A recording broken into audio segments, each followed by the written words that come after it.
ನಮಸ್ಕಾರ ಎಲ್ಲ ರಾಷ್ಟ್ರ ಪ್ರೇಮಿಗಳೇ. ಇವತ್ತು ದೇಶದಲ್ಲಿ ನಡೀತಾರಂಥ ಒಂದು ದೊಡ್ಡ ಹೋರಾಟ, ನಮ್ಮ ಸ್ವಾಭಿಮಾನ ಬದುಕಿಗೆ ಒಂದು ದೊಡ್ಡ ಗೌರವ ಬಂದಿದೆ. ನಾವೆಲ್ಲ ನಮ್ಮ ದೇಶದ ಗೌರವನ ಕಾಪಾಡಬೇಕಾಗಿದೆ. ಬೆಂಗಳೂರಿನಲ್ಲಿ ನಮ್ಮ ಸರ್ಕಾರ ಮತ್ತು ಎಲ್ಲ ಪಕ್ಷಗಳು ಒಟ್ಟಾಗಿ ಸೇರಿ ಇವತ್ತು ಕೇಂದ್ರದ ನಮ್ಮ ಎಲ್ಲ ಸೈನಿಕರಿಗೆ ಗೌರವನ ಕೊಡಬೇಕಾದ್ದು ನಮ್ಮೆಲ್ಲರ ಕರ್ತವ್ಯ.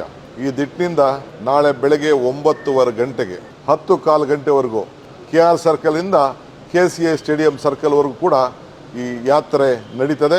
ಮುಖ್ಯಮಂತ್ರಿಗಳು ಈ ನೇತೃತ್ವವನ್ನು ವಹಿಸ್ತಾ ಇದ್ದಾರೆ. ಸರ್ಕಾರಿ ನೌಕರರು, ಸಾಹಿತಿಗಳು, ಚಿತ್ರರಂಗದಲ್ಲಿರುವವರು, ಎಲ್ಲ ರಾಜಕೀಯ ಪಕ್ಷಗಳ ಮುಖಂಡರುಗಳು, ಖಾಸಗಿ ನೌಕರರು ಎಲ್ಲರೂ ಕೂಡ ಸಾರ್ವಜನಿಕರು ಭಾಗವಹಿಸಬೇಕು ಅಂತೇಳಿ ನಾನು ಮನವಿಯನ್ನು ಮಾಡಿಕೊಳ್ತಾ ಇದ್ದೇನೆ.